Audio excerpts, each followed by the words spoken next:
మండలం సివిఆర్ మధురానగర్ గ్రామ పెద్దలు బహిష్కరించిన బాధిత కుటుంబాల సభ్యుల ఆధ్వర్యంలో నెల్లూరు నగరంలోని కలెక్టర్ కార్యాలయం నందు జిల్లా కలెక్టర్కు వినతిపత్రం అందజేశారు.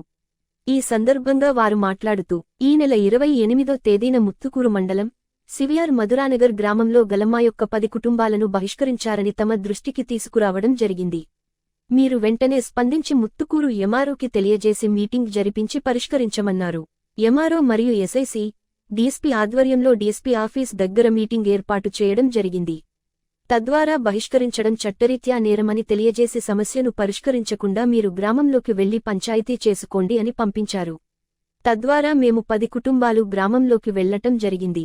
గ్రామ పెద్దలు కోటేశ్వరరావును పిలిచి మీ యొక్క కుటుంబాలు గ్రామంలో ఉండాలంటే ప్రతి ఒక్కరు గ్రామ పెద్దల కాళ్లమీద పడి క్షమాపణ కోరి వేడుకోవాలి.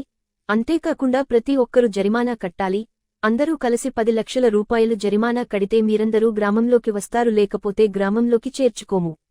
ఈ యొక్క సంఘటనలు అందరికీ తెలిసే విధంగా వీడియోలు మరియు ఫోటోలు చిత్రీకరించి పోస్టర్లు అతికించాలి అని తెలియజేశారు. కావున మా అందరికి మీ సమక్షంలోనే చర్యలు జరిపి మాకు గ్రామ బహిష్కరణ లేకుండా మా యొక్క పోర్టు డ్యూటీ వాహనం మరియు అంగన్వాడీ స్కూల్స్, చర్చిలు, దేవాలయాలు, గ్రామంలో ఉన్న షాపుల బహిష్కరణను ఎత్తివేసి సమాజంలో మా అందరిని కలపాలని జిల్లా కలెక్టర్ కోరారు. పై కార్యక్రమంలో టిఎల్ ప్రసాద్, కోటేశ్వరరావు, దుర్గా, నరేష్, రమణయ్య, రాజా, బాబు, కళ్యాణమ్మ, బుజ్జమ్మ, సువార్తమ్మ, రత్తమ్మ, కుటుంబ సభ్యులు తదితరులు పాల్గొన్నారు. ఇక్కడ ముత్తుకూరు మధురానగర్లో జరిగినటువంటి సంఘటన చాలా దయనీయమైన సంఘటన. ఒక కుటుంబానికి సంబంధించి భార్యాభర్తలకు సంబంధించిన ఇష్యూని గ్రామ పెద్దలు పెద్దది చేసి దాన్ని అంటే గ్రామ పెద్దలు వేసిన తప్పు ఒక ఆడపిల్ల మీద భర్త దుర్వ్యసనాలకి పాలై బయటికి వెళ్ళిపోయి గ్రామం వదిలిపెట్టి వెళ్ళిపోయి 6 నెలల తర్వాత ఊళ్ళోకి వచ్చి పెద్దల దగ్గరికి వెళ్తే పెద్దలు వచ్చి మీ ఆయన వచ్చాడు, మీ ఆయన వేరే అక్రమ సంబంధాలు పెట్టుకున్నాడు, ఏం మేము సెటిల్ చేయాలంటే 4 లక్షల రూపాయలు డబ్బులు కావాలని చెప్పి అడగడం జరిగింది. మేము ఆ 4 లక్షల రూపాయలు ఇవ్వలేమని చెప్పని ఆ అమ్మాయి అన్నందుకు గ్రామ పెద్దలు మేము చెప్తేనే మీరు ధిక్కరిస్తున్నారని చెప్పని మిమ్మల్ని వెళ్ళేస్తున్నామని చెప్పని ఈ 13 కుటుంబాలను విలేయటం జరిగింది. విలేజ్ కనీసం నీళ్లు తాగడానికి లేకుండా రోడ్ల మీద రావడానికి గుళ్ళు బళ్ళు చిన్న పిల్లల్ని అంగన్వాడీకి స్కూల్కి వెళ్ళే పిల్లల్ని కూడా స్కూల్లో కూడా రానికుండా చేసిన సంగతి. అది ఈ విషయం మన శనివారం మన కలెక్టర్ గారిని కలవడం జరిగింది. కలెక్టర్ గారిని కలిసి విన్నవించడం జరిగింది. కలెక్టర్ గారు ఎంఆర్ఓ గారికి ఫోన్ చేసి ఇది దుర్మార్గమైన విషయం, చట్ట ప్రకారం పోవాలి కానీ ఇదేంటని చెప్పని మళ్ళీ ఈ విషయం నా దగ్గరికి రానికుండా చేయండి అని చెప్పడం జరిగింది. అయితే ఎంఆర్ఓ గారు మన డిఎస్పీ గారు మంచి హృదయంతో మంచిగానే పరిష్కరించాలని ప్రయత్నం చేస్తే అక్కడ ఉన్నటువంటి లోకల్గా ఉన్నటువంటి ఎస్ఐ గారు ఇది ఖచ్చితంగా వాళ్ళకి సాంప్రదాయం, ఇది ఆ కులం కట్టుబాట్లు ఉంటాయి, ఆ కట్టుబాటు ప్రకారం జరగాల్సింది, ఆ సాంప్రదాయం ప్రకారం జరగాల్సింది అని చెప్పి వాళ్ళని ఊళ్ళోకి పంపించి మీరు పరిష్కారం ఆర్డర్ చేసుకోండి అని చెప్పని చెప్పండి. అక్కడికి వెళ్తే వాళ్ళు కాళ్ళ మీద పడాలి, మీరు మనిషికి 50,000 రూపాయలు డబ్బులు కట్టాలి, ఇవన్నీ ఏదైతే అంతకుముందు ఉందో మీరు మా మీద పోలీస్ కంప్లైంట్ ఇస్తారా, ఆఫీసర్లు తెలియజేస్తారా, మేమేందుకు చూపిస్తామని చెప్పని అంటాం. వీళ్ళని ఎవరో ఒక బండి ఎక్కించుకొని ఒక కుర్రోడు వెళ్ళాడని చెప్పి అతను కూడా నేను రాత్రి దాడి చేసి దుర్గారావు అనే అతన్ని కొట్టడం జరిగింది.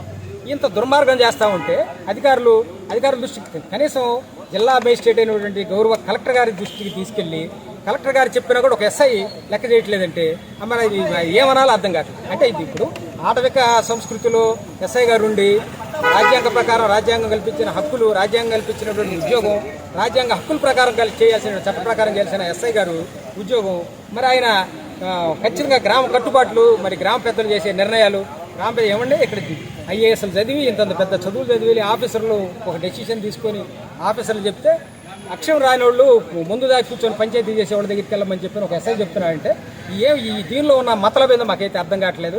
ఖచ్చితంగా మళ్ళీ కలెక్టర్ గారిని దగ్గరికి తీసుకెళ్తాం, మేజిస్ట్రేట్ కాబట్టి మళ్ళీ కలెక్టర్ గారి దృష్టికి తీసుకెళ్తాం. పరిష్కారం కాకపోతే వెంటనే ఈరోజే సీఎం దృష్టికి తీసుకెళ్ళి అక్కడే తెలుసుకుంటామని చెప్పని ఈ సందర్భంగా మీ అందరికీ తెలియజేస్తాం. గ్రామానికి వెళ్ళాము.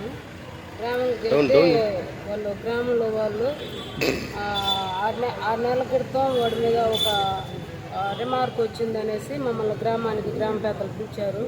పోతే వాడు ఇలాగ అక్రమ సంబంధం పెట్టుకున్నాడు, మీరు వాడికి ఇలాగ 4 లక్షలు చెల్లిస్తేనే అమ్మాయికి వాడు మీ అల్లుడుగా మీకు తిరిగి వస్తాడని మమ్మల్ని వాళ్ళు ఆదేశించారు. ఆ తర్వాత మేము ఆ డబ్బులు మేము కట్టుకోము, మాకు ఆడ లేదు, అంతకుముందు వాడు అన్నీ ఆటలు మ్యాచీలు ఆడేసి అన్నీ పోగొట్టేస్తున్నాడు, మాకు అట్లయితే అంత సామెత లేదంటే మా చట్టాన్ని మా దాన్ని మీరు వ్యతిరేకిస్తారా అనేసి మమ్మల్ని గ్రామం నుంచి వెలివేయడం జరిగింది.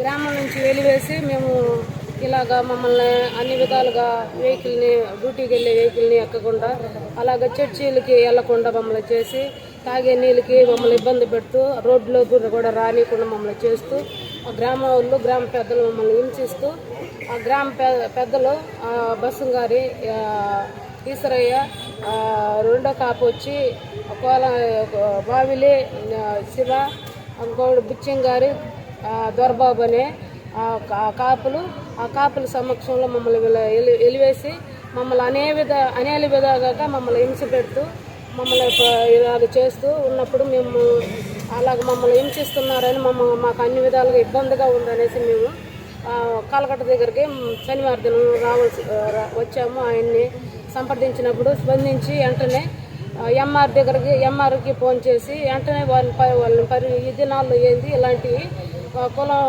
వాళ్ళని ఎలివేయటం ఏంటి అనేసి ఆయన స్పందించి వెంటనే దీన్ని పరిష్కారం చేయండి అని చెప్పడం జరిగింది. అలాగే నీళ్లు మేము బయటికి వెళ్ళి తెచ్చుకుంటున్నాం. బయటికి వెళ్ళి టౌన్లోకి చాలా దూరంలోకి వెళ్ళి మేము తెచ్చుకుంటున్నాం.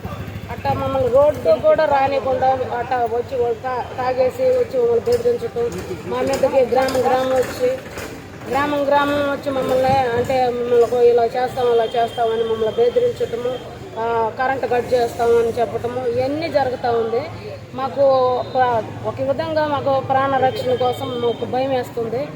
వాళ్ళు ఏం చేస్తారో ఏ సమయంలో మమ్మల్ని ఏం చేస్తారని చాలా భయంతో మేము బిక్కుని మేము బతుకుతూ ఉన్నాము.